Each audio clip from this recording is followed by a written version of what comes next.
মুহূর্তে যেটা জানা যাচ্ছে যে সন্দীপ ঘোষ যে প্রাক্তন অধ্যক্ষ আরজি করের, তার বিরুদ্ধে অভিযোগের পাহাড়। সরকারি টাকা ৯/৬ অভিযোগ সন্দীপের বিরুদ্ধে। কোটি কোটি টাকার টেন্ডারে অনিয়ম সন্দীপের। পছন্দের ভেন্ডারদের বেআইনি টেন্ডার পাইয়ে দিয়েছে সন্দীপ। যোগ্যতা ছাড়াই বরাত দেওয়ার অভিযোগ উঠছে সন্দীপ ঘোষের বিরুদ্ধে।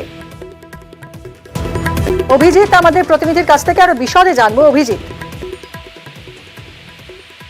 প্রাক্তন প্রিন্সিপাল সঞ্জীব ঘোষের বিরুদ্ধে পাহাড় প্রমাণ দুর্নীতির অভিযোগ এবং এ নিয়ে তৎকালীন হাসপাতালের ডেপুটি সুপারিনটেন্ডেন্ট আক্তার আলী দীর্ঘদিন ধরে স্বাস্থ্য ভবনে তিনি অভিযোগ করেন।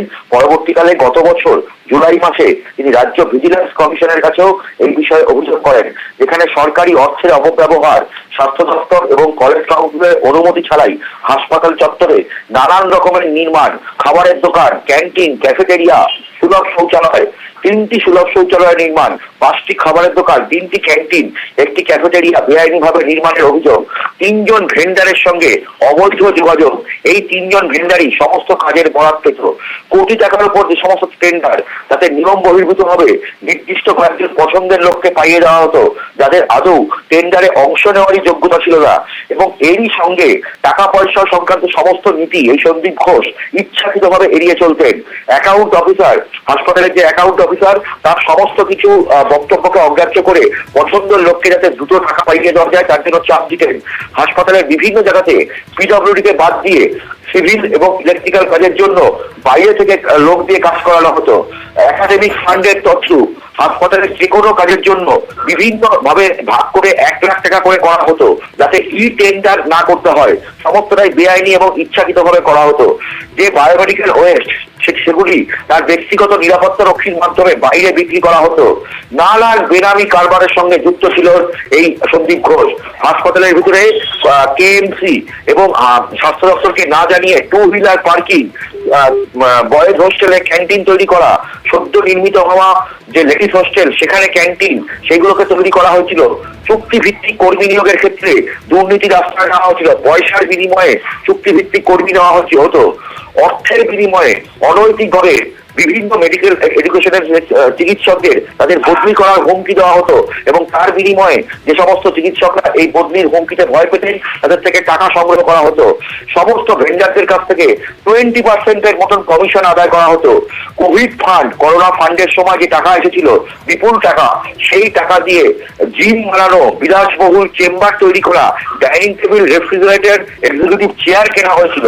মানে এই যে ভুরি অভিযোগ, এবং এই সমস্ত অভিযোগই আক্তার আলী তৎকালীন যে ডেপুটি সুপারিনটেন্ডেন্ট, তিনি স্বাস্থ্য দপ্তরে জানিয়েছিলেন।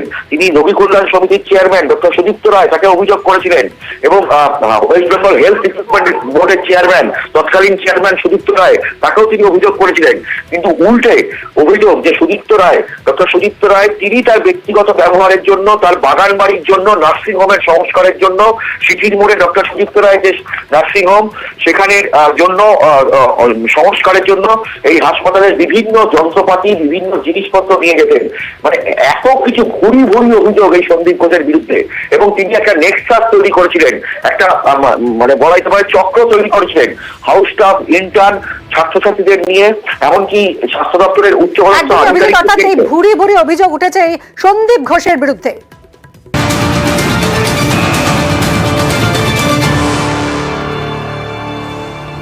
আরজি করে এবার আর্থিক দুর্নীতিতে সিট গঠন হলো। আর্থিক দুর্নীতিতে সিট গঠন করলো স্বরাষ্ট্র দপ্তর। সিটের নেতৃত্বে থাকবেন আইপিএস প্রণব কুমার। কথা বলবো অমিত আমাদের প্রতিনিধির সঙ্গে। অমিত, ঠিক কি তদন্ত করবে এই সিট, কারা কারা থাকছেন? দেখো, 2021 সাল থেকে বর্তমান সময়কাল পর্যন্ত আরজি কর মেডিকেল কলেজের আর্থিক অনিয়ম, আর্থিক দুর্নীতি নিয়ে এসআইটি বা স্পেশাল ইনভেস্টিগেশন টিম ফর্ম করা হয়েছে বা তৈরি করা হয়েছে রাজ্য স্বরাষ্ট্র দপ্তরের তরফে। আইজি র্যাঙ্কের অফিসার প্রণব কুমার তিনি এই বিশেষ তদন্তকারী দলকে নেতৃত্ব দেবেন। এছাড়া কলকাতা পুলিশের ডিসি সেন্ট্রাল এই দলে থাকছেন।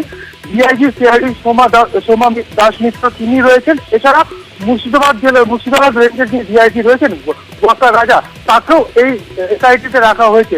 তারা আগামী 1 মাস ধরে ইনভেস্টিগেশন ও এনকোয়ারি করবেন, করে রাজ্য সরকারকে রিপোর্ট জমা দেবেন। আরজি কর হাসপাতালের 2021 সাল থেকে বর্তমান সময়কাল পর্যন্ত আর্থিক তছরূপ বা আর্থিক অনিয়ম বা কেলেঙ্কারি সংক্রান্ত বিষয়ে এই বিশেষ তদন্তকারী দল তারা এনকোয়ারি করবেন এবং রাজ্য স্বরাষ্ট্র দপ্তরকে রিপোর্ট জমা দেবেন। ধন্যবাদ অমিত। 2021 থেকে হওয়া দুর্নীতির তদন্তে এবার সিট গঠন করলো স্বরাষ্ট্র দপ্তর। 1 মাসের মধ্যে প্রথম রিপোর্ট দেবে এই সিট।